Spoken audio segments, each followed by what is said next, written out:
वेदाहमेतं पुरुषन्महान्तम् आदित्यवर्णं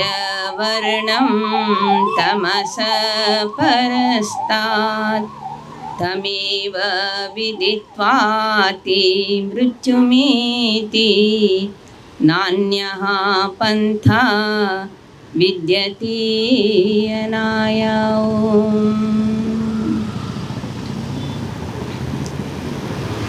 భారతీయులారా, వాస్తవంగా ఈ భారతదేశమే ఒక జ్ఞాన కాండం, అది జ్ఞాన భూమి, ఇది వేద భూమి, ఇది ఉపనిషత్తుల యొక్క భూమి. ఇది ఏదైతే వైద్య శాస్త్రం ఉందో ఆ వైద్య శాస్త్రం యొక్క పునాదులు తీసుకున్నటువంటి భూమి ఇది. అన్ని క్షేత్రాలలో, ఒక్క క్షేత్రం కాదు, అన్ని క్షేత్రాలలో అద్వితీయమైనటువంటి ఉన్నతి పొందినటువంటి దేశం ఇది. నేను ఎక్కువ మట్టుకు చెప్తుంటాను ఏమంటే, భారతదేశము ఆకాశానికి నిచ్చెన వేసుకుని ప్రగతి చేసిందని. ఆకాశానికి ఏ విధంగా నిచ్చెన వేసుకుంటారని అనుకోవచ్చు. ఆకాశానికి నిచ్చెన వేసుకోకుండానే సూర్య సిద్ధాంతంను కనుక్కున్నారు. ఆ నిచ్చెన అనేది జ్ఞానమూర్తి. ఈ రోజు వరకు కూడా ఎవరైతే భారతీయులు సూర్య సిద్ధాంతం గురించి రచించారో, ఎవరైతే గణిత శాస్త్రాలు రచించారో, ఎవరు ఈ 4 వేదాలు 4 వేదాల పైన భాష్యాలు రచించారు, ఉపనిషత్తులు రచించారు, బ్రాహ్మణ గ్రంథాలు రచించారు, వేదాంగాలు రచించారు, వారి ముంగట ప్రపంచంలో ఏ దేశం నిలబడగలుగుతుంది? కేవలం మన యొక్క బలహీనత. మన బలహీనత మనల్ని ఎంత బలహీనం చేసిందంటే, మనం చాలా గొప్ప స్థితిలో ఉన్న ఏ జ్ఞానం లేని వాళ్ళను గురువులను చేసుకున్నాం. మనం ఎక్కడ ప్రకాశం లేని చీకటి అలుముకున్నటువంటి ప్రాంతాలను మనం ఆదర్శంగా తీసుకున్నాం. ఆ యొక్క ఏదైతే ఆకర్షణ ఉందో ఆ ఆకర్షణకు కూడా అసలు ఏమి రూపం లేదు, కానీ అయినా ఆకర్షింపబడ్డారు. చాలా విచిత్రమైన విషయం అది. జ్ఞానం లేనివాడు జ్ఞానం ఉన్నవాడిని అనుసరిస్తే చాలా లాభం అవుతుంది, కానీ జ్ఞానం ఉన్నవాళ్ళు జ్ఞానం లేని వాళ్ళని అనుసరిస్తే చాలా హాని జరుగుతుంది. మనం ప్రపంచ దేశాల వైపు చూసే కన్నా ముందు నా ఇంట్లో ఏముందో అది చూసుకుంటే చాలా బాగుండేది. ఎవరికైతే తన ఇంట్లో ఉన్న వస్తువుల గురించి అవగాహన ఉండదో, పక్కింటి వాళ్ళ ఇంట్లో ఏముందని ఆలోచిస్తే ఆ పక్కింటి వాళ్ళ యొక్క వస్తువును నువ్వు పూర్తిగా తీసుకొని లేవు, దానిని ఆనందించను కూడా లేవు, దాని యొక్క గొప్పతనం కూడా తెలుసుకొని లేవు. కానీ నీ ఇంట్లో ఉన్న విషయంను నువ్వే అర్థం చేసుకోగలిగితే, అది అందరికన్నా గొప్పదై ఉంటే నువ్వు 10 మందికి పంచిపెట్టగలుగుతావు, లోకానికి కళ్యాణం చేయగలుగుతావు. ప్రపంచంలో ఏ దేశం చెప్పదు లోక సమస్త సుఖినో భవంతు అని. ఈ భారతదేశం ఒక్కటే సమస్త లోకాని యొక్క మేలు కోరుకునేది. సర్వే భవంతు సుఖినః సర్వే సంతు నిరామయ సర్వే భద్రాని పశ్యంతు మా కశ్చిత్ దుఃఖ భాగ భవేత్. ఇటువంటి శ్లోకాలు, ఇటువంటి మంత్రాలు, జీవలోకం శాంతి కావాలి, పృథ్వీలోకం శాంతి కావాలి, వాయు శాంతి కావాలి, అగ్ని శాంతి కావాలి, ప్రతి ఒక్కదాని యొక్క శాంతిని కోరేటటువంటి మంత్రాలను మనము తప్పితే ఇంకా ప్రపంచంలో ఎవరు చదవలేరు. జౌ శాంతి, అంతరిక్షం శాంతి, పృథివీ శాంతి, ఆపా శాంతి, ఓషధయ శాంతి, వనస్పతయ శాంతి, విశ్వే దేవా శాంతి, శాంతిరేవ శాంతి, సామా శాంతి, శాంతిరేతి.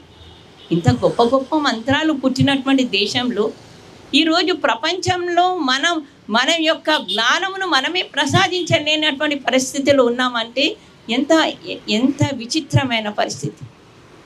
సంస్కృతం వచ్చినటువంటి దేవభాష వచ్చినటువంటి వ్యక్తులు ఏం లేచ భాష ఆంగ్లం ఉన్నదో దాని అక్షరాలు కూడా సరిగ్గా లేవు, అది ఏమి రాస్తుందో అదే పలకలేదు. అటువంటి భాషను మనము కిరీటంగా చేసుకున్నాం. నువ్వు ఏ రాస్తే చదివేటప్పుడు ఏ అని పలకవు. నువ్వు తెలుగులో కానీ సంస్కృతంలో కానీ ఆ రాస్తే ఆనే పలుకుతావు, ఇంకొకటి పలకలేవు. ఆకు దీర్ఘం ఇస్తే ఆకు దీర్ఘమనే పలుకుతావు. సైకాలజీ అంటే సైకాలజీలో పిఎస్ ఉంది, పీని పలకవు నువ్వు. అటువంటి ఎన్నో శబ్దాలు ఉన్నాయి, నువ్వు అవి రాస్తే ఒకటి దానిని పలుకుతాం ఒకటి మనం. కానీ మన భారతీయ భాషలు ఏవి ఉన్నా ఆ భాషలని ఏది రాస్తామో అదే పలుకుతాం మనం. ఇంత వైజ్ఞానికమైన భాషను ఉంచుకొని మన చిన్న పిల్లలు, పుట్టిన పిల్లలు, తల్లి తన ఒడిలో ఉన్న పిల్లలకు కూడా తన కొడుకుకు కానీ కూతురుకు కానీ ఇంగ్లీష్లో మాట్లాడడానికి ప్రయత్నం చేస్తుంది.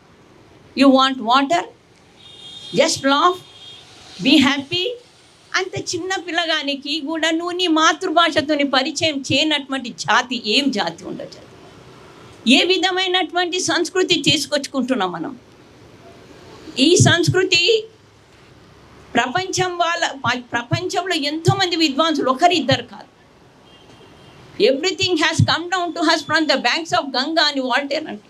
ఎవ్రీథింగ్ ఒకటి కాదు, everything has come down to has from the banks of Ganga. Mankind's origin can be traced to India, where the human mind has taken the first shapes of virtue and wisdom. ప్రపంచంలో mankind's origin can be traced to India. మానవత్వం యొక్క మూలాలు ఎక్కడన్నా ఉండంటే భారతదేశంలో పట్టుకొని రా, మానవత్వం యొక్క మూలాలు దొరుకుతాయి. Wear the human mind has taken the first shapes, ఎక్కడైతే మనుషుల యొక్క బుద్ధి ఒక రూపం తీసుకుందో అది ఏ రూపం? Virtue and wisdom.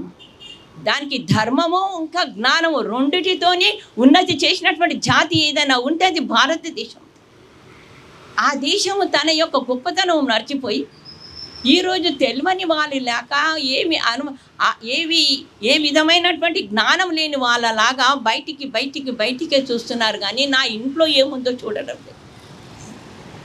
ఒకవేళ మనకు మన ఇంటి విషయాలు తెలిసి ఉంటే ఈ ఒక్కరోజు కూడా మనమందరం భారతీయులు మన యొక్క పూర్వ వైభవం తెలుసుకుంటే ఈరోజే ప్రపంచాన్ని ఏలగలుగుతాం. అంత శక్తి, అంత సామర్థ్యం, అంత వైభవం ఈరోజు కూడా ఉంది.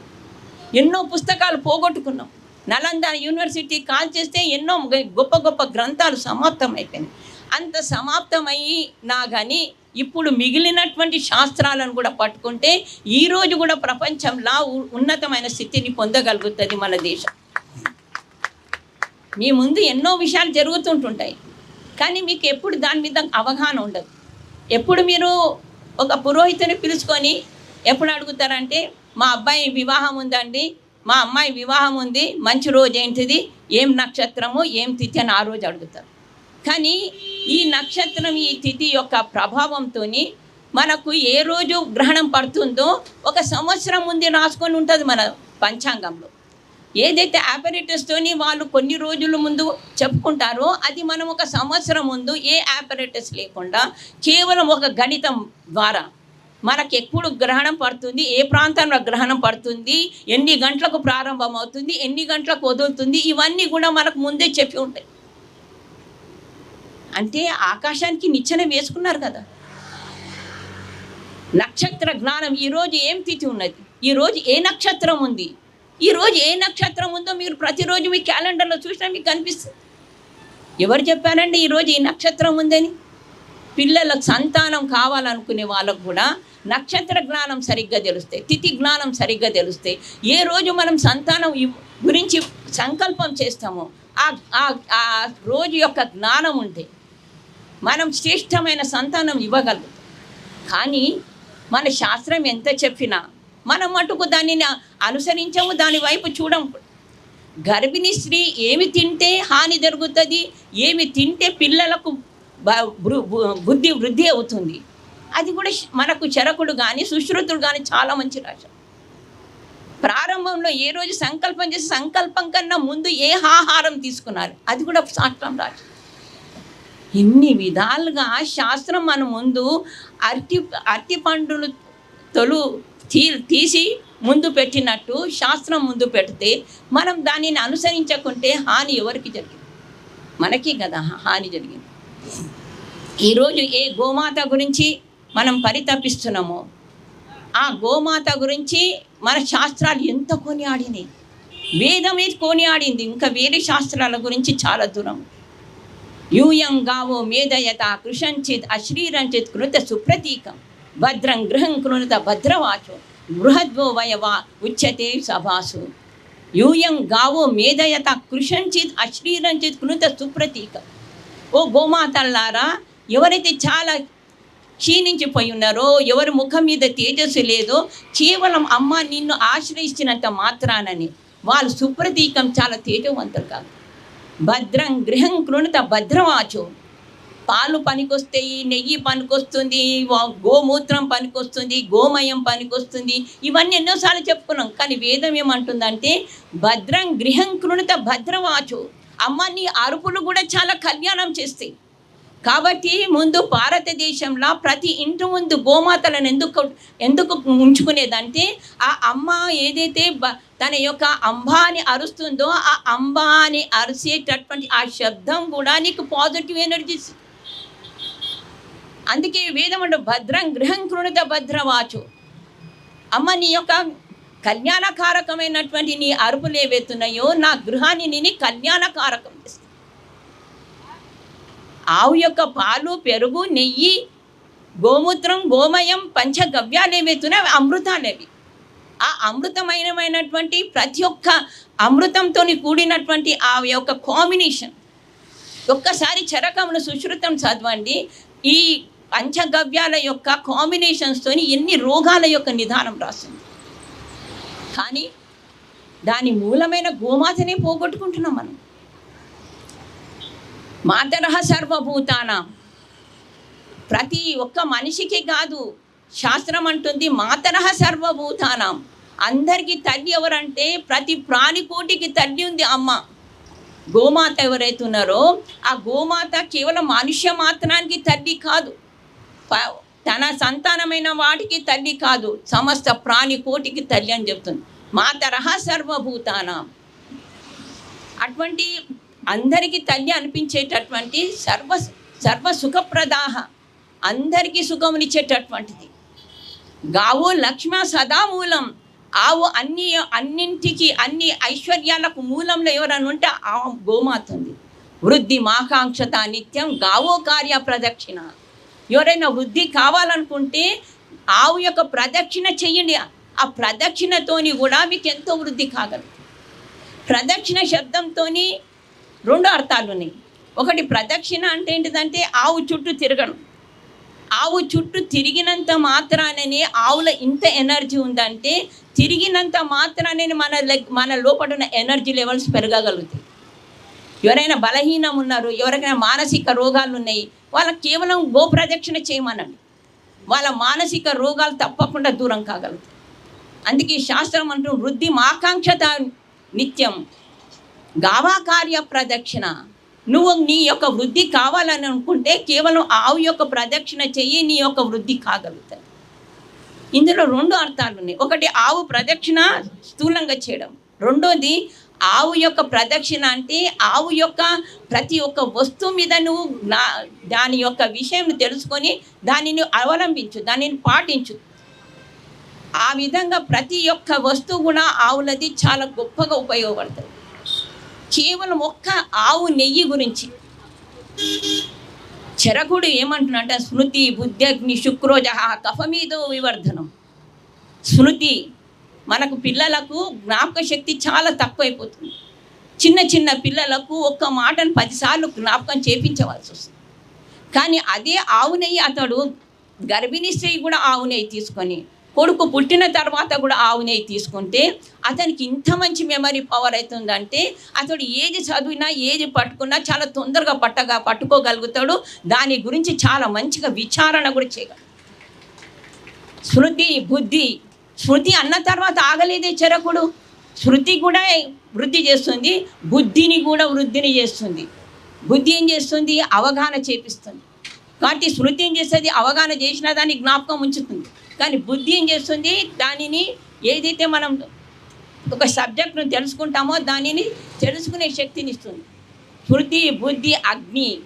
అగ్ని అంటే మనకి జఠరాగ్ని ఏదైతే ఉన్నదో, పిల్లలకు ఈరోజు తల్లిదండ్రులు అక్కడ పిట్టం ఉంది, ఇక్కడ చంద్రుడు ఉన్నాడు, ఇక్కడ అది ఉన్నది, ఇక్కడ టీవీ ఉంది, ఇక్కడ బొమ్మ ఉంది అనుకుంటూ 3 గంటల వరకు ఒక చిన్న కటోరలో ఉన్న అన్నం తినిపించలేకపోతుంది. ఎందుకంటే వాని జఠరాగ్ని సరిగ్గా లేదు. నువ్వు ఆ జఠరాగ్ని వానికి గర్భంలోనే చంపేసి ఉన్నావు. ఏ గర్భంలో శిశువు తయారవుతున్నాడో అక్కడ ఎన్ని కెమికల్స్తో కూడినటువంటి ట్యాబ్లెట్స్ ఇస్తున్నావు, ఎన్ని కెమికల్స్తో కూడినటువంటి ఔషధాలు ఇస్తున్నావు. చెరకుడు ఏ ఏ ఔషధాలు గర్భిణీ స్త్రీ తీసుకోవాలని రాసిండ్రు, అవన్నీ తీసుకొని ఉంటే నువ్వు మన సంతానం పుట్టగానే వానికి ఆకలి అని పుట్టగలుగుతాడు. వాడు నువ్వు ఏది తినిపించినా చాలా ఆవురు అని తినగలుగుతాడు. ఎందుకంటే జఠరాగ్ని లోపట నుంచి చాలా మంచిగా వృద్ధి అయి ఉన్నది కాబట్టి.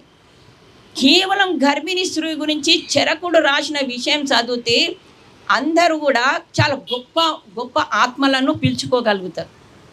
శ్రేష్టమైన ఆత్మలను మనం సంతానంగా తయారు చేసుకోగలుగుతాం, సంతానంగా ఆహ్వానం చేసుకోగలుగుతాం. అందుకే చెరకుడు అంటాడు, ఎవరైతే గర్భిణీ స్త్రీ ఉందో ఆమె నిరంతరం ఒకవేళ మంచి మంచి విషయాలతోని ఆమె అవగాహన చేసి ఉంటే అటువంటి ఆమెకు తప్పకుండా శ్రేష్టమైన భావాలు కలిగినటువంటి సంతానం తప్పకుండా పుట్టుతారు. దేవతా ప్రతిమాయాంతు పార్షదూపమం. ఎవరైతే దివ్యమైనటువంటి మహాపురుషుల యొక్క విచారణ చేస్తారో, వాళ్ళని తలంచుకుంటారో, వాళ్ళ సంతానం కూడా దివ్యమైనటువంటి సంతానం కలుగుతుంది. మనం సినిమాలను చూస్తూ, ఆ టీవీలలో పనికిరాని వాళ్ళ యాక్టర్స్ను చూసుకుంటూ, పనికిరాని ఎపిసోడ్స్ను చూస్తూ ఒక గర్భిణీ స్త్రీ ఏమేమి సంస్కారాలు ఇస్తుంది తన సంతానం మీద. దుకుల పట్ట కౌశేయ దౌహృదాత్, దుకుల పట్ట కౌశేయ చమక్ ధమక్ అలంకారేషుణం సూత్రం సుతం ఉత్పద్యతే. ఎవరైతే ఏ స్త్రీ గర్భిణీ స్త్రీ చాలా చమక్ ధమక్ బట్టలు, చాలా ఆకర్షణలు అవన్నీ కోరుకుంటే కొడుకు కూడా ఆకర్షణలు కలగబడేటువంటి కొడుకే కోరుకుంటారు. కానీ ఎవరైతే ఆశ్రమే సంయతాత్మానం, ఆశ్రమంలో ఏ విధంగా నియంత్రణతోని ఉన్నటువంటి సాధకుడు ఎట్లుంటాడో, గర్భిణీ స్త్రీ ఒకవేళ అట్లా ఆశ్రమే సంయతాత్మానం, ఆశ్రమంలో ఉన్నటువంటి సాధకులు లేక తన 9 మాసాలు ఒక దైవ భక్తితోని జ్ఞానంతోని ఒక శ్రేష్టమైన చరిత్రలతోని తను అవగాహన చేసుకుంటే, శ్రేష్టమైన చరిత్రలు ఆ సమయంలో చదివితే దైవ సమానమైనటువంటి సంతానం పుట్టగలుగుతారు. అన్నీ మన చేతుల్లో ఉన్నాయి. మనం ఏమంటామంటే, అయ్యో దేవుడు పుట్టించాడండి, ఏం చేస్తాము? దేవుడు పుట్టించాడు, మనం పుట్టిస్తాం. ఏ సమయంలో ఏ రోజు సంకల్పం చేయాలి సంతానం గురించి, అది కూడా చెరకుడు రాశాడు. కానీ మనం చెరకుని ఎందుకు చూస్తాం? మనకు రెడీమేడ్ ఉన్నటువంటి డాక్టర్ ఉంది కదా, లేడీ డాక్టర్ అయినా ఇంకో డాక్టర్ అయినా, వాళ్ళ దగ్గరికి అస్తమానం తిరుగుతూ ఉంటారు. ఆమె 8 రోజులకు రమ్మంటే పోతారు, నెల రోజులకు రమ్మంటే పోతారు. ఆమె కొత్తగా ఏం చెప్పదు. ఆమె ఏమి చెప్పకున్నా వీళ్ళు పని కట్టుకొని పోతూనే ఉంటారు. కానీ ఒక్కసారి నీ ఋషులు నీ లోపల ఉన్న సంతానం గురించి ఏదైతే రాసి ఉన్నారో అది తెరిచి నువ్వు ఒక్కసారి చదివి ఉంటే నీ కొడుకు ఒక అద్భుతమైనటువంటి కొడుకు పుట్టేవాడు, ఒక దేవతా సమానమైన సంతానం కలిగేది. కాబట్టి మన మీద ఎప్పుడు విశ్వాసం కాగలుగుతుందో అప్పుడే మన వృద్ధి మనం చేసుకోగలుగుతాం. అందుకే వృద్ధి మాకాంక్షత నిత్యం. ఎవరైతే తమ యొక్క వృద్ధి కావాలనుకుంటారో గావహకార్య ప్రదక్షిణ, ఆవు యొక్క ప్రదక్షిణ చేయండిరా, అన్ని విధాలుగా వృద్ధి కాగలుగుతుంది. ఈరోజు మనకు మన ప్రధానమంత్రి గారు చెప్పారు ఏంటంటే, మనకు గ్యాస్ కూడా ఏదైతే ఎల్పిజి గ్యాస్ కానీ, కార్లు కానీ, డీజిల్ కానీ, పెట్రోల్ కానీ, ఇవన్నిటి గురించి మనకు వేరే వాళ్ళ మీద ఆధారపడి ఉండవలసి వస్తుంది. కానీ గోమాతను ఒక్కదానిని పట్టుకొని ఉంటే మనకి ఇవన్నీ అవసరం ఉండేది కాదు. నీ ఇంట్లోనే గోబర్ గ్యాస్ వచ్చేది, నువ్వే ఆ గోబర్ గ్యాస్తోనే నువ్వు కరెంటు ఉత్పాదన చేసుకోగలిగేదా. నీ దగ్గర ఉన్నటువంటి ఆ గోమయంతోనే మంచి ఎరువులను తయారు చేసుకునేదాను. ఈరోజు ఫర్టిలైజర్ గురించి బయట దేశాలు, ఎల్పిజి గ్యాస్ గురించి బయట దేశాలు, ప్రతిదాని గురించి బయట దేశం, పెట్రోల్ డీజిల్ ప్రతిదానికి బయట దేశాలు. ఏ ట్రాక్టర్ అయితే నువ్వు దున్నుతున్నావో ఆ ట్రాక్టర్కు కూడా నువ్వు దున్నాలనుకుంటే ఈరోజు బయట దేశాల నుంచి వచ్చిన డీజిల్ ఉంటేనే నువ్వు దున్నుకోగలుగుతావు. కానీ ఒకవేళ నువ్వు మన దగ్గర ఉన్నటువంటి ఈ వృషభాలను కానీ, ఎడ్లను కానీ, గోమాతలను కానీ నీ ఇంట్లోనే ఉంచుకుంటే ఆ వృషభం ఎంత ఎనర్జెటిక్, అది నీ నాగలిని దున్నేస్తుంది. నీ ఒట్టి వృషభం యొక్క ప్రదక్షిణ చేస్తే కూడా శాస్త్రం చెప్తుంది ఎంత శక్తివంతమైనటువంటి వాతావరణం తయారవుతుంది. అది ఏదైతే వృషభం అంబా అని అరుస్తుందో అది వాతావరణాన్ని అంతా కూడా శుద్ధం చేసేది, పవిత్రం చేసేది, శక్తివంతం చేస్తుంది. మీరు ఎప్పుడైనా విన్నారో లేదు? ఇక్కడ ఎంతమంది, నేను అనుకుంటాను ఇక్కడ వచ్చిన వాళ్ళు ఎక్కువ మటుకు ఆవులతో పరిచయమే ఉండవచ్చు, కానీ లేని వాళ్ళు చాలామంది ఉన్నారు. కేవలం ఎద్దు అరిచేదానికి ఆవు అరిచేదానికి చాలా భేదం ఉంటుంది. ఆవు అరుపులు ఒక అంతుకు ఉంటుంది, వృషభం యొక్క అరుపులు ఒక అంతుకు ఉంటుంది. ఆ వృషభము శబ్దం అర్థం ఏంటి తెలుసా మీకు? వృషభం అని అంటే అర్థం ఏంటిదంటే సుఖములను వర్షింపజేసేది అని అర్థం. దేని పేరే వృషభము సుఖములను వర్షింపజేస్తుందో దానినే అన్నిటికన్నా కషాయవానికి పంపిస్తుంది. అంటే జ్ఞానము లేకుంటే ఎంత హాని జరుగుతుంది. ఒకవేళ జ్ఞానమే ఉంటే ఈరోజు మనకు ఎవ్వరి మీద ఆధారపడవలసిన అవసరం లేకుండింది. మనకు ఎల్పిజి గ్యాస్ గురించి అవసరం లేకుండింది, మనకు ట్రాక్టర్ల ఇలా డీజిల్ పోసేందుకు అవసరం లేకుంటుండింది. ఈరోజు మేలుకున్న ఈ రోజు నుంచి కూడా మనము ఈ వృషభాలను కోతకు పోనివ్వకుండా ప్రతి ఒక్క రైతు తన దగ్గరనే ఆ వృషభాలను రక్షించుకొని వాటితోనే దున్నిపించుకుంటే ఆ భూతల్లికి ఎంత దున్నాలనో అంతనే దున్నుతుంది ఆ వృషభం. అది ట్రాక్టర్ అయితే అది దున్నేది ఏదైతుందో చాలా లోపటి నుంచి దున్నేసేసి ఆ మట్టి యొక్క శక్తిని సమాప్తం చేస్తుంది. కాబట్టి ఒక ఆవుల ఎరువు పనికి వస్తుంది, ఆవులు దున్నుతందుకు పనికి వస్తాయి, ఆవుల ప్రదక్షిణ చేసే శక్తి వస్తుంది, గోమాత యొక్క పాలు తాగితే నీకు శ్రేష్టమైన బుద్ధి కలుగుతుంది. అందుకే చరకుడు అంటున్నారు, స్మృతి బుద్ధ్యగ్ని శుక్రోజహ, నీ శుక్ర కణాలు చాలా తేజోవంతమే. శుక్ర ఓజహ, ఓజస్సు నీది ఎక్కువైతుంది. స్మృతి బుద్ధ్యగ్ని శుక్రోజహ కఫమేదో వివర్ధనం, నీ బలం ఏదో శరీరం యొక్క చాలా చిక్కిపోయి ఉంటారు కొంతమంది, వాళ్ళ యొక్క శరీరం కూడా వృద్ధి కాగలదు. కఫమేదో వివర్ధనం, వాత పిత్త విషోన్మాద లక్ష్మి జ్వరాపహం. వాత రోగాలు ఎన్నున్నాయో, రుమాటిక్ రోగాలు ఎన్నున్నాయో, కడుపు నొస్తుంది, నడుము నొస్తుంది, కాలు నొప్పిస్తున్నాయి, ఎన్ని నొప్పులు అనేటివి ఉన్నాయో అన్ని వాత రోగాలు. వాత పిత్తం అంటే ఏదైతే ఛాతిలో కాలడం ఉన్నదో, చక్కెర రావడం ఉన్నదో, ఇవన్నీ పిత్త రోగాలు. వాత పిత్త విష ఉన్మాదం అంటే మస్తిష్క రోగాలు. నీ పిత్తంను కూడా దూరం చేస్తుంది, నీ వాత రోగాలను కూడా దూరం చేస్తుంది. వాత పిత్త ఉన్మాదంను కూడా దూరం చేస్తుంది. అంటే ఏదైతే మస్తిష్క రోగాలు ఉన్నాయో వాటిని కూడా దూరం చేస్తుంది. శోష అలక్ష్మి జ్వరాపహం, ఏవైతే వాపు రోగాలు ఉన్నాయో ఆ వాపు రోగాలన్నీ కూడా ఒక్క ఆవు నెయ్యి దూరం చేస్తుంది. అలక్ష్మి అంటే దరిద్ర దేవత. అలక్ష్మిని కూడా దూరం చేస్తుందని చెప్తున్నాడు చరకుడు. అలక్ష్మిని ఎట్లా దూరం చేయగలుగుతుంది? అలక్ష్మి అంటే ఏదైతే పొల్యూషన్ ఉన్నదో ఆ పొల్యూషన్ ఆవు నెయ్యితో యజ్ఞం చేస్తే ఆ పొల్యూషన్ దూరం అవుతుంది. ప్రతి ఇంట్లో భారతదేశంలో యజ్ఞం చేయనటువంటి ఇల్లు ఉండేది కాదు, ప్రతి ఇంట్లో యజ్ఞం జరిగేది. కాబట్టి ప్రతి ఇంటి నుంచి కూడా ఆ యజ్ఞం యొక్క వాతావరణము బయటి ప్రకృతి మీద కూడా ప్రభావం వేసేది, మేఘాల పైన కూడా ప్రభావం వేసేది. సో సమయం మీద వర్షాలు కురవడానికి కూడా అది ఒక పెద్ద అవకాశం ఉండేది. అందుకే ఏదైతే ప్రాప్లిన్ గ్యాస్ ఉన్నదో అది కూడా యజ్ఞంతోనే ప్రారంభమవుతుంది. అసిటిలిన్ గ్యాస్, ఎథిలిన్ ఆక్సైడ్, ఇంకా ప్రాప్లిన్ ఆక్సైడ్, ఆక్సిజన్, 4 రకాల వాయువు లేదు ఉందో ఒకటి యజ్ఞం ద్వారా రాగలుగుతుంది. అది కేవలం ఆవు నెయ్యితో వేసిన ఆవుతులతోనే రాగలుగుతుంది. అంటే ఈ గోమాతని ఎంత వర్ణించాలి అసలు? ఎంత వర్ణించినా ఆమె వైభవం సమాప్తం కాదు. అంత గొప్ప వైభవం ఒక గోమాత చుట్టూ తిరుగుతుంది. అంటే గావాకార్య ప్రదక్షిణ అందుకోసం అంటారు. నువ్వు ఆ గోమాత చుట్టూ తిరుగురా. చుట్టూ అంటే ఆమె యొక్క ఏవైతే శక్తి ఉన్నదో ఆమె యొక్క ఫలములు ఏమున్నాయో దాన్ని నీవు వేయించుకుంటూ పో. చరకుడు సుశ్రుతుడు ఆవు మజ్జిగతోని ఏం లాభం, ఆవు వెన్నతోని ఏం లాభం, ఆవు పెరుగుతోని ఏం లాభం, ఆవు నెయ్యితోని ఏం లాభం. సహస్ర వీర్యం విధిభిర్గృతం కర్మ సహస్రకు. అలక్ష్మి జ్వరాపహం కూడా, అలక్ష్మిని కూడా దూరం చేస్తుంది, దారిద్ర్యం కూడా దూరం చేస్తుంది. ఎందుకంటే యజ్ఞం ఆవు నెయ్యితోనే జరుగుతుంది, ఇంకొక నెయ్యితో జరగదు. అలక్ష్మి జ్వరాపహం, జ్వరం వచ్చిన వాళ్ళకు కూడా ఆవు నెయ్యి చాలా పనిచేస్తుంది.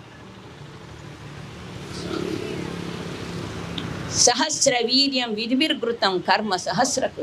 చరకుడు కూడా చెప్పి విసిగిపోయి ఆ గోమాత యొక్క ప్రయోజనాలు చెప్పి ఆయనకు కూడా విసుగు అనిపించినట్టు. అందుకని అంటుంది సహస్ర వీర్యం, సహస్రం అంటే అసంఖ్యాతం, సహస్ర వీర్యం విధిభిర్గృతం. ఈ నెయ్యి ఎన్ని రేషియోస్తోని, ఎన్ని ప్రయోజనాలతో, ఎన్ని కాంబినేషన్స్తో, ఎన్ని విధాలుగా నువ్వు ఉపయోగించుకుంటే అసంఖ్యాతమైన ప్రయోజనాలు కలుగుతాయి, అసంఖ్యాతమైన ఉపయోగాలు ఉన్నాయి, అసంఖ్యాతమైన ఫలాలు ఉన్నాయి. అంటే చెరకుని అటువంటి ఋషికి కూడా గోమాత యొక్క ప్రయోజనాలు లెక్కించడానికి కష్టమైంది. అటువంటి గొప్ప గోమాతను మనం నిర్దాక్షిణ్యంగా ఒక కషాయవాణి చేతులకు తీసుకెళ్తున్నామంటే మనం నిజంగా ఎంత దురదృష్టవంతులు. నిజంగా మనము భారతీయులమా కాదా అనిపిస్తుంది. ఎప్పుడో ముందు జన్మలో ఎక్కడన్నా పాశ్చాత్య దేశాలలో పుట్టి ఇప్పుడు భారతదేశంలో పుట్టినామేమో, అందుకే వాళ్ళ పాటనే పాడే వాళ్ళం అవుతున్నాం.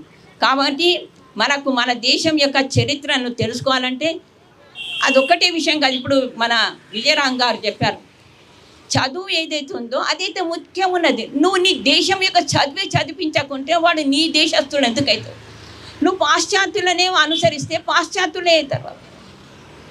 కాబట్టి పాశ్చాత్యులు కూడా ఎవరైతే బుద్ధిమంతులు ఉన్నారో, టాయిన్బీ ఏమంటాడంటే ప్రపంచంలో ఒకలా శాంతి సుఖం రావాలనుకుంటే భారతదేశం యొక్క పారివారిక సంబంధాలను చూస్తే ప్రపంచంలో సుఖం రాగలుగుతాను రాసుకున్నాడు ఆయన.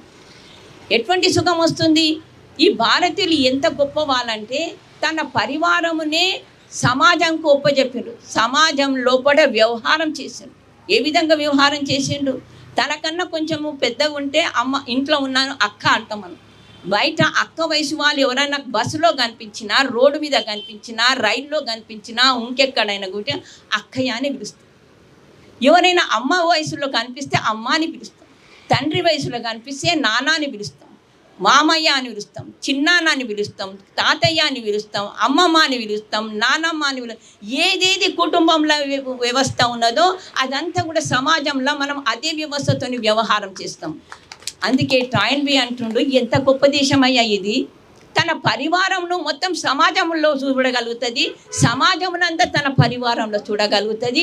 ఇంత గొప్ప దేశం నేను ప్రపంచంలో ఎక్కడ చూడలేదని రాసుకున్నాడు. ఎవరైతే పాశ్చాత్యులు మన దేశ చరిత్ర చదివి, మన సంస్కృతిని చదివి మనల్ని కొనియాడినరో, ఈరోజు మనం చదవలేకపోతున్నాం మన గురించి. ఒక్కరైనా కనీసం చేతులతోని మన శాస్త్రాలు ఏంటివని తెలిసి చూడరే. కొన్ని మహాభారతము, రామాయణం వాటిని కూడా పొల్యూషన్ చేసేసి వాటిలో కూడా కల్పితం చేసిండు. ఎన్నో మంచివి ఉన్నా ఆ కల్పితాలు వీళ్ళకి ఆకర్షింపబడతాయి. ఆ కల్పితం దగ్గర ఆగిపోతారు. ఆ రోజు కూడా ఇట్లా చేశారు. అయితే నీకు ఇంతకుముందు శ్లోకాలల్లో ఇట్లా కాదని తెలిపినటువంటి శ్లోకాలు చాలానే ఉంటాయి. ఆ శ్లోకాల మీద ధ్యానం పోదు. కానీ ఏ శ్లోకంలో తప్పు ఉంటుందో ఆ శ్లోకం చాలా మంచిగా ఆకర్షింపు. ఎక్కడెక్కడి నుంచి చెప్పాలి, ఏమేమి చెప్పాలి, ఇవన్నీ చూసి అనిపిస్తుంది అసలు మనుషులు ఒక జ్ఞానంతో వంచితమైతే ఎన్ని విధాలుగా పతనం పొందగలరు. సో మీ అందరి గురితో నేను కోరుకుంటున్నాను ఏంటంటే, మీరు ఏ బడిలో వేస్తారో అది మీ ఇష్టం. ఒకవేళ గురుకులాలలో వేస్తే అక్కడ ఎక్కడైతే వైదిక సంప్రదాయాలు చెప్పేది ఉన్నదో, వేద ధర్మం నేర్పిస్తామో, ఎక్కడైతే సంస్కృతంలో మహాభాష్య పర్యంతం చదివిస్తామో, మా గురుకంలో మహాభాష్య పర్యంతం చదివిస్తాం. ఎందుకు చదివిస్తామంటే రేపు అతడు స్వయంగా ఏదైతే వేదం ఉందో అతడే చదివి అతడే అర్థం చేపించాలి. ఆ శక్తిని మేము వాళ్ళ లోపల ఉత్పన్నం చేస్తాం. వేరే వాళ్ళ కామెంటరీ చదివే వాళ్ళ కాదు, వాడు స్వయంగా తెలుసుకునేటటువంటి శక్తిని మేము ఉత్పన్నం చేస్తాం. అట్లా అని ఈరోజు ఫిజిక్స్ చదివించకుండా ఉండం. ఈరోజు ఫిజిక్స్ కానీ కెమిస్ట్రీ కానీ ఏదైనా కానీ విల్ డ్యూరెంట్ ఏమంటాడంటే everything has come down to has from the banks of గానే. వాల్టేర్ అంటే విల్ డ్యూరెంట్ ఏమంటాడంటే సంస్కృతి is the mother of every language. మనకు డెమోక్రసీ ఏదైతే ఉన్నదో, మనకు ఏదైతే రాజ్య వ్యవస్థ ఏది ఉందో అవన్నీ కూడా భారతదేశం నుంచి వచ్చినాయి. మనకు భారతదేశం నుంచి పరిపాలన అంటే ఏంటిదో తెలిసింది. మనకు భారతదేశం నుంచి రాజ్య వ్యవస్థ అంటే ఏంటిదో తెలిసింది. భారతదేశం అన్నింటికి మూలం, డెమోక్రసీకి కూడా మూలం ఆ భారతదేశమే ఉంది. ఇంకా ఏదైతే విజ్ఞానం ఉందో దానికి కూడా భారతదేశం, ఆ మ్యాథమెటిక్స్ కూడా భారతదేశం ఉంది. ప్రతి దానికి భారతదేశం అని ఒక విల్ డ్యూరెంట్ రాసుకున్నాడు. మన దేశస్తులు కాదు, విల్ డ్యూరెంట్ ఎవరో వేరే దేశస్తుడు. ఆయన కన్నా అంత బుద్ధి రాగలిగింది భారతదేశం ఒక గొప్పతనం తాను రాసుకోగలిగిండు. కానీ ఈ దేశంలో పుట్టిన వాళ్ళు రోజు దేశంలో విమర్శించమంటే చాలా హాయిగా విమర్శిస్తారు. మనకేంటండి, మనకేం వస్తుంది, మనకేం తెలుస్తుంది, అన్నీ వాళ్ళు చేస్తేనే మనం ఇవన్నీ వాడుకుంటున్నాం. మనం స్కూటర్ కానీ పెట్టినామా, మనం కారు కానీ పెట్టినామా, మనం బస్సు కానీ పెట్టినామా, మనం ప్లేన్ కానీ. ఒక్కసారి చదవండి, ఒక్కసారి మహాభారతమే చదవండి. మహాభారతం చదివి మన అబ్దుల్ కలాం గారు ఏవైతే మిజైల్స్ ఉన్నాయో అవి మహాభారతంలో ఎంత గొప్పగా వర్ణన చేసినావని ఆయన పట్టుకోగలిగిండు.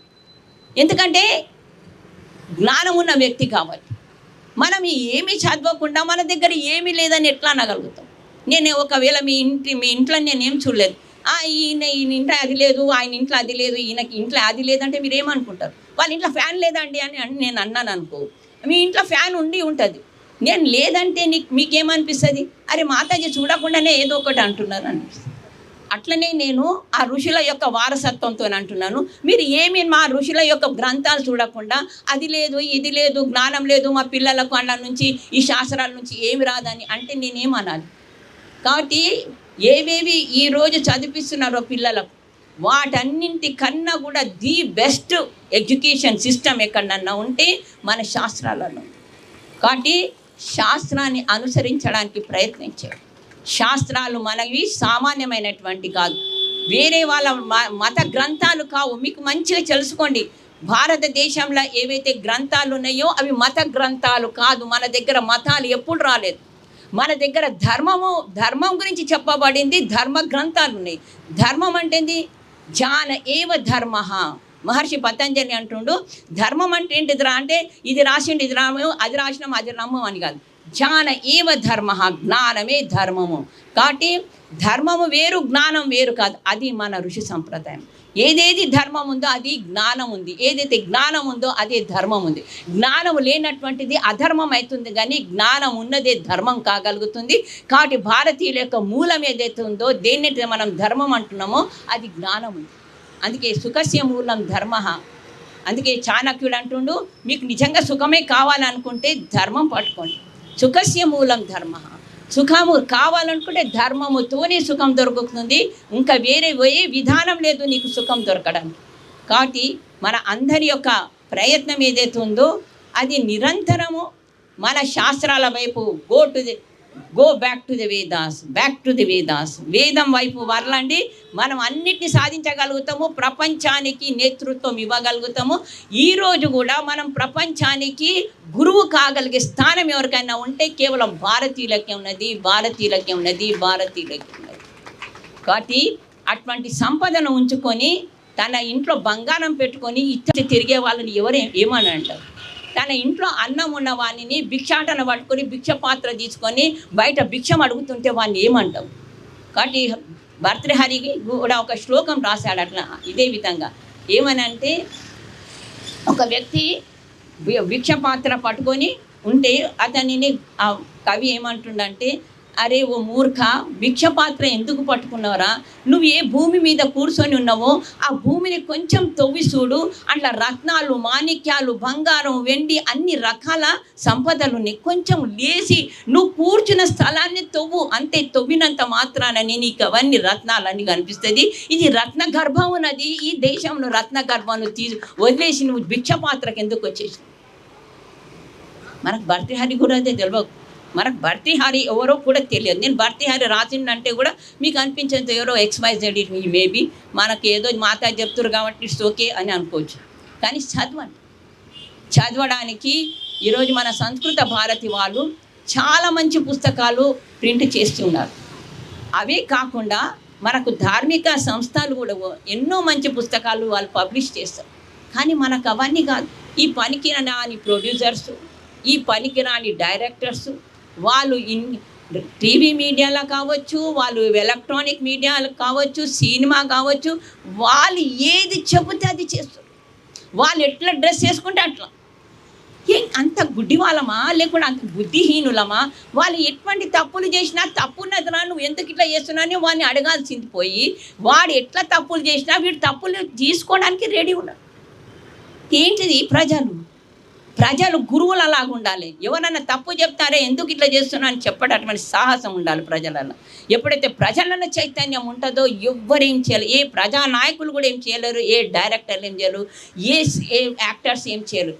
వాళ్ళకి ఎందుకు అంత శక్తి వస్తుందంటే మనము ఎట్లా చెప్తే అట్లా వినేటటువంటి పరిస్థితికి మనం ఉన్నాం కాబట్టి వాళ్ళు ఏదంటే అది చెప్తుంది. ఏదంటే అది పాట కట్టేస్తే మీరు పాట పాడుకుంటున్నారు. ఆ పాటలు వింటున్నారు. మీ యొక్క కార్లలో కూడా ఆ పాటలను పెట్టుకొని వింటున్నారు. ఒక్కసారి అనిపించదు మీకు? ఇంత అసభ్యమైన పాటలు నేను ఎందుకు వినాలని ఎందుకు అనుకోలేదు? మనం భారతీయులము దేవతలము, దేవత యొక్క సంతానమునం. అటువంటి దైవ సంతానమును పతనం చేయకండి. ఆ పరంపరను కాపాడడానికి నిరంతరము ప్రయత్నం చేయాలి. శివాజీ ఒక రోజు యుద్ధానికి సన్నద్ధులైనటువంటి తన యొక్క సైనికులతో అన్నాడు, మనం ఎవరమైతే ఉన్నామో భారతీయులము, ఇంకా హిందువులను ఉన్నాం. ఈ హిందూ జాతి వీర జాతి ఉన్నది. మన ఈ జాతిలో సింహాలే పుడతాయి కానీ ఎక్కడో ఉన్నటువంటి నక్కలు కుక్కలు పుట్టాయి. కాబట్టి సింహమైన జాతి సింహాలలాగా గర్జించడం నేర్చుకోండి, కుక్కలలాగా అరవడం నేర్చుకోకండి. కాబట్టి సింహాలలాగానే ఉంటే ఆ జాతి చాలా ఉన్నతి పొందగలుగుతుంది. కాబట్టి ఈడ మీరు తక్కువ మంది ఉన్నారా ఎక్కువ మంది ఉన్నారా అని కాదు, మీరు వచ్చిన వాళ్ళు చాలా ముత్యాలు రత్నాలు అనుకొని మీ ద్వారా 10 మందికి ఉపకారం అవుతుంది అనుకొని నేను ఇంతవరకు ఇన్ని విషయాలు ఇంకెంతో అంటే నాకు సమయం అంటూ ఉంటే ఈ రాత్రి వరకు కూడా చెప్పగలుగుతానేమో, ఎందుకంటే మన శాస్త్రాలకు అంత సబ్జెక్ట్ ఉన్నది కాబట్టి విజయరామ్ గారికి చాలా చాలా ఆశీర్వాదాలు, కొంచెం కాదు చాలా చాలా ఆశీర్వాదాలు. ఎందుకంటే ఇక్కడికి నేను రావడానికి కారణం కేవలం విజయరామ్. నన్ను ఆయన జ్ఞాపకం ఉంచుకునేది గొప్పతనమే ఉండొచ్చు, కానీ జ్ఞాపకం ఉంచుకోకపోయినా అది గొప్ప విషయం కాదు. ఒక వ్యక్తి మంచి పనులు చేయడం ఏదైతుందో అది చాలా ముఖ్యం. వారితో ఎంతమందికి ఉపకారం అవుతుందో అది చాలా ముఖ్యం. కాబట్టి విజయరామ్ గారితో ఈరోజు ఎంతోమంది వ్యవసాయం ఏదైతే ఉందో అది గో ఆధారిత వ్యవసాయం చేయడము, గో ఆధారిత వ్యవసాయంతో వచ్చిన పంటలను తినడానికి అవకాశం దొరకడము, ఆవు నెయ్యిని తినడానికి అవకాశం దొరకడము, ఎన్ని విధాలుగా ఈ యొక్క జాతికి మేలు కావాలనో అన్ని విధాలుగా ప్రయత్నం నిరంతరం చేస్తుంటారు. కాబట్టి అటువంటి విజయరామ్ గారికి చాలా చాలా ఆశీర్వాదం. మన నరసింహారెడ్డి గారు వారు మంచి సంతానం గురించి మన యొక్క ఈ పరిపాటిని పట్టుకొని దాని గురించి నిరంతరం ప్రయత్నం చేస్తూ ఒక శ్రేష్టమైన సంతానం గురించి ప్రయత్నం చేయడం మామూలు విషయం కాదు. ఒక మానవ నిర్మాణం అంటే ఒక జాతి నిర్మాణమే, ఒక మానవ నిర్మాణం అంటే దేశ నిర్మాణమే, ఒక మానవ నిర్మాణం అంటే లోక కళ్యాణమే. కాబట్టి ఒక మానవ నిర్మాణం చాలా గొప్పది. అటువంటి దాని గురించి మీరు ప్రయత్నం చేయడము చాలా చాలా భరతమాత నేను ఆశీర్వాదం కాదు, భరతమాత స్వయంగా ఆశీర్వదిస్తుంది వీళ్ళను. ఆ ఆశీర్వాదం వాళ్ళకి ఎప్పటికీ దొరకాలి. ఇంకెన్నో పనులు వీళ్ళు చేయాలని నేను కోరుకుంటాను. కాబట్టి మీకు అందరికీ కూడా మంచి కార్యాలలో కనెక్ట్ అయి ఉండండి. నేను చెప్తున్నాను కదా, ఇప్పుడు కూడా నాకు సంతృప్తి ఎందుకు లేదంటే ఇంత సబ్జెక్ట్ ఉంది, ఇంత సబ్జెక్టును ఎంత స్టేజ్ మీద ఎంత చెప్పగలుగుతాం. కాబట్టి మీరు వీలైనప్పుడల్లా ఆశ్రమాలకు రండి, విషయాలు వినండి, తెలుసుకోండి, మీరు స్వయంగా చదవండి. మీకు అందరికీ చదువు వచ్చిన వాళ్ళే ఉన్నారు కాబట్టి ఎన్నో గ్రంథాలు ఉన్నాయి. ఏమి చదవాలని మాలాంటి మాతాజీలతోని కానీ విద్వాంసులతోని కానీ కనుక్కోండి. మేము చెప్పిన పుస్తకాలు కూడా చదివితే మీకు ఎంతో జ్ఞానం రాగలుగుతుంది. ఈ దేశంలో పరివర్తన చేస్తాము అనేది కంకణం కట్టుకోండి. అప్పుడే ఈ దేశంలో తప్పకుండా పరివర్తన. నిరాశ చేయడానికి చాలామంది ఉన్నారు, కానీ నిరాశ ఎప్పుడు కూడా నిస్పృహలతోని కాదు జాతి. ఇది ఒక హరిశ్చంద్రుని వంశం ఉంది, ఇది రాముని వంశం ఉంది, ఇది కృష్ణుని వంశం ఉంది, ఇది గొప్ప గొప్ప మహాపురుషుల యొక్క వంశం ఉంది, ఇది యోగుల వంశం ఉంది, బ్రహ్మ జ్ఞానుల యొక్క వంశం ఉంది. ఎట్లా పాడు కాగలుగుతారు? ఈ వంశం ఎవరు పాడు చేయగలుగుతారు? కొంచెం మేలుకోండి. కొంచెం మేలుకుంటే మీ జాతి గురించి మీరు పరిచయం చేసుకుంటే మీరు చాలా గొప్ప కార్యం చేయగలుగుతారు. కనీసం మీ సంతానం అయితే మీరు నిర్మాణం చేసుకోగలుగుతారు. ఓం శం. అమ్మ ప్రవచనం ఒక 40 నిమిషాలు చెప్పారు అంతే. ఇంకా చెప్పడానికి రాత్రి వరకు చెప్పగలుగుతా అంటారు. మరిన్ని అప్డేట్స్ కోసం బ్యాక్ టు రూట్స్ యూట్యూబ్ ఛానల్ని సబ్స్క్రైబ్ చేసుకోండి.